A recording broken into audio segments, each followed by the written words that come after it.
आपल्या देशाच्या राजकारणाची परिस्थिती खूपच बिकट झालेली दिसून येत आहे।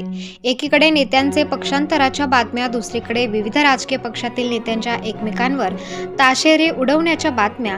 महाराष्ट्रामध्ये मराठा आरक्षणाचा मुद्दा, ओबीसी आरक्षणाचा मुद्दा चव्हाट्यावर असताना आमदार व खासदार परदेशी जाऊन कॅबरेमध्ये डान्स करतानाचे व्हिडिओ सोशल मीडियावर व्हायरल होत आहेत। पालघरमधील आमदाराचा नृत्याचा हा व्हिडिओ नुकताच व्हायरल झालेला आहे। जनसामान्यांच्या विकासाचा हा कुठला प्रकार आहे हे काही जनतेच्या लक्षात येत नाही।